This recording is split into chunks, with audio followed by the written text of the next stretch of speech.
Assalamu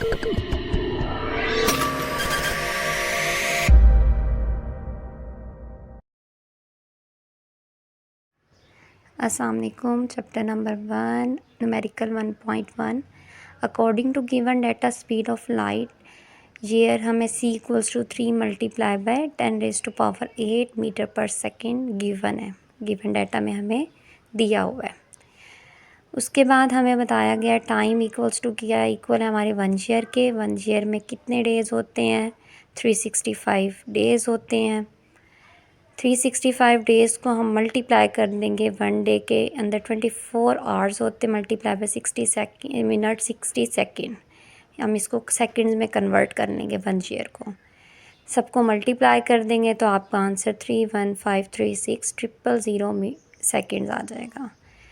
इसको हम 10 raise to power में कन्वर्ट कर लेंगे। 3.1563 multiply by 10 raise to power 7 second में कन्वर्जन आपकी हो गई है। उसके बाद आपने इन्होंने कहा what is 1 light year in metres. हमने मीटर बेसिकली होता है डिस्टेंस का, हमने डिस्टेंस क्या करना है इसमें मेजर करना है। डिस्टेंस इक्वल्स टू होता है स्पीड मल्टीप्लाई बाय टाइम, दोनों की वैल्यूज़ को हमने क्या किया है इसके अंदर पुट कर दिया है।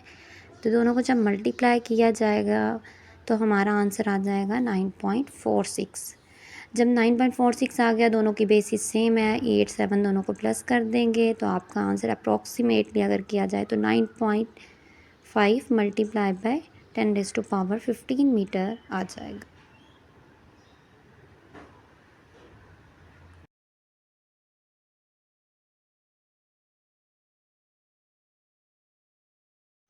वन पॉइंट टू न्यूमेरिकल में ए पार्ट आपका how many seconds are there in 1 year. एक ईयर के अंदर कितने सेकेंड्स होते हैं? तो second in a year equal to होता है 365 डेज़ होते हैं 1 ईयर के अंदर, आपको पता है। हम लिख देंगे equal to 365 multiply by 24 hours multiply by 60 minute 60 second. सबको आप मल्टीप्लाई कर लेंगे तो आपका आंसर 31536,000 सेकेंड आ जाएगा। हम इसको 10 रेज़ टू पावर में कर लेते हैं। 3.15 multiply by 10 raise to power क्या बन गया 7 सेकेंड। इसको मज़ीद अप्रॉक्सीमेट करें तो 3.2 multiply by 10 raise to power second आपका आ गया 1 ईयर के अंदर। बी पार्ट में वो कहता है how many years in 1 second. एक सेकेंड के अंदर कितने ईयर्स होते हैं? तो आपने क्या लिखा है years in 1 second equal to 1 divided by जितने भी हमने अभी काउंट किए थे ऊपर 3.2 multiply by 10 raise to power 7।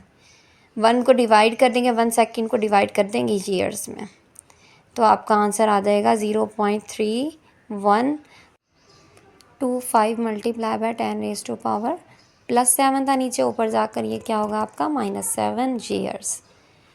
Equal लगाएंगे फिर से हम इसको मज़ीद फर्स्ट नॉन ज़ीरो के पास पॉइंट को ले जाएंगे तो हम एक डिजिट पीछे आए। 3.1 multiply raise to power -8 years is your answer. तो बी पार्ट क्या आ गया कि एक सेकंड के अंदर कितने ईयर्स होते हैं आपके। न्यूमेरिकल 1.3 है, इसमें आपको लेंथ गिवन डाटा में दिया हुआ है, लेंथ इक्वल टू 18.3 सेंटीमीटर आपको गिवन डाटा में गिवन है। इसके अंदर हमें पता है 3 डिजिट्स हैं तो कितने सिग्निफिकेंट फिगर हैं आपके 3 सिग्निफिकेंट। ऊपर गिवन डाटा में आपको विड्थ भी दी हुई है जो कि है 14.60 सेंटीमीटर, हमने लिख दिया 14.60 सेंटीमीटर। अब इसमें 4 सिग्निफिकेंट फिगर है, लास्ट वाली 0 कंसिडर होती है हमें सिग्निफिकेंट फिगर्स में हमेशा।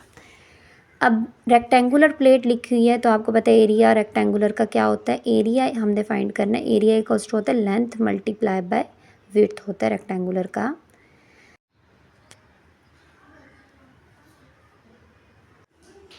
लेंथ की जगह लेंथ की वैल्यू को हम क्या करेंगे पुट कर देंगे 18.3 centimetre multiply by 14.60 centimetre width की वैल्यू हमने डाल दी है।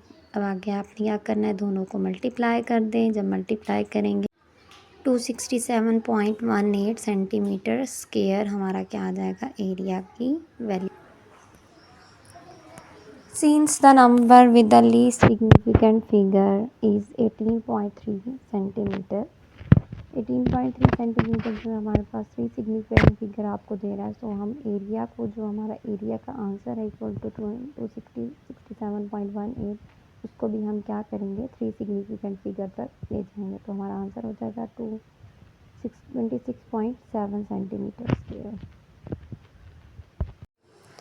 न्यूमेरिकल 1.4 दिया हुआ है, उसमें उन्होंने कहा है कि जितने मैसेज आपको गिवन है 3.197 0.068 13.9 3.28 इन सब का आपने क्या करना है, सम अप करना है। इन सबको हमने क्या लिखा है, सम इक्वल्स टू इन सबको 4 की 4 वैल्यूज़ को हमने क्या कर देना, ऐड कर लेना है। तो ऐड करने के बाद हमारा आंसर आया 20.445। इसके बाद लीस्ट डेसिमल आपने फाइंड आउट करना। लीस्ट डेसिमल होता है कि पॉइंट के बाद एक डिजिट आना चाहिए। तो 20.4 आपका kg इसका आंसर हो जाएगा।